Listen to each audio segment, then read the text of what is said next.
एक बात बताओ, झूठ तो आपने भी बोला था। आपने नहीं बोला था कि आपका बेटा 80,000 रुपए महीने कमाता है, और क्या कमाते थे उस टाइम पे? 20,000 रुपए। और मुझे कह रहे थे, हम लोगों को बोला कि 80,000 रुपए कमाते हैं। तो झूठ तो आपने भी बोला था। हाँ नहीं तो क्या? हमने कौन सा झूठ बोलो? हाँ, छोरा जो कमाता है वही बताओ, नहीं कहा तो ऊपर नीचे तो हो ही जाता है। क्या बात कर रही है?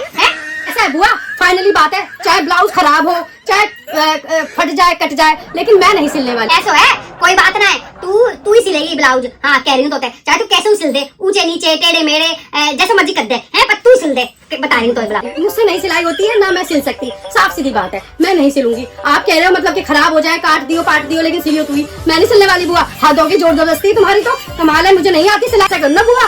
ये साड़ी हो गई ठीक है, और एक ये साड़ी हो गई, अभी 2-3 साड़ियां मेरी भी पड़ी हैं बुआ। एक काम करते हैं, दीदी को तो सिलाई आती है अच्छे से, आपने सिखाई है बहुत, और वो तो सिलती भी है।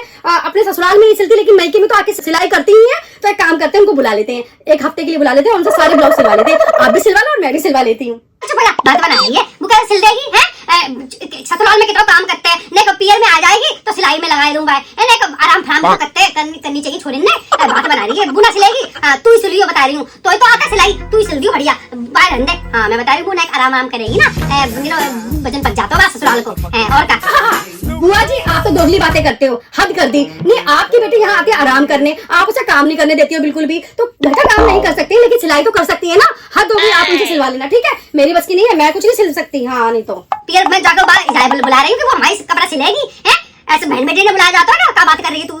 हाँ, बेटी को ना हो, बेटी को काम ना करना पड़े बिल्कुल भी। चल ठीक है, कोई बात ना रिंदे, छोरी तो ना सिलवा रही और तू ना सिले तो कोई बात ना। एक काम करियो, भाते सिलवा लियो ठीक है। इसीलिए कह रही है कि आप जाके बाहर सिलवा दियो, तो वो तो मैं कह ही नहीं कि बाहर सिलवा दूंगी। क्या जरूरत है कि वो सिले या मैं सिलूं? जरूरी है हमारे पास इतना टाइम हो फालतू का? और फिर ऊपर से खराब हो जाते हैं, बेकार हो जाते हैं, फिनिशिंग नहीं आती, वो फिटिंग नहीं आती है, वो डिजाइन नहीं आते, अच्छे नहीं लगते बुआ। 2-2 हजार की 4-4 हजार की साड़ियों का नुकसान हो जाता है। अच्छी बात है, बाहर सिल जाएंगे। अब समझी तुम? चुप रह, तुम्हें तो भाने चाहिए, बता रही हूँ। हाँ कि बस काम ना करना पड़े, ना तो करना पड़े, ना मैं छोरी करना पड़ो। और का भारी पैसा डालने पड़ेंगे तो करवा ले, सिलवा लियो। और का वाह, हद ही कर दी उन्होंने। बताओ, मुझसे कह रही कि ब्लाउज सिल दूं मैं क्यों सिल दूं ब्लाउज? वैसे मुझे आता है सिलना, सही बताऊं, लेकिन मैं क्यों सिलूं? अगर मैंने ब्लाउज सिलना शुरू कर दिया तो अपना भी ब्लाउज, अपनी बेटी का भी ब्लाउज, अपने मतलब सारे रिश्तेदारों का ब्लाउज, जेठानी का, देवरानी का, सबके ब्लाउज मुझे ही सिलने को बोल देंगी। और बिल्कुल रहा सहा कसर, थोड़ा सा टाइम बचेगा वो भी मेरा खराब कर देंगी फ्रेंड्स के साथ। और वैसे भी मैंने तो साफ साफ मना कर दिया, मैं तो नहीं सिलती, मैं क्यों सिलूं? मुझे सिलाई आती है, लेकिन फिर भी मैं नहीं सिलूंगी। जब मैं अपने बाहर सिलवाती हूँ तो मैं इनके क्यों सिलूं? अच्छा है, मेरा पीछा छूट गया। कैसी बहू आ गई है आजकल की, बता।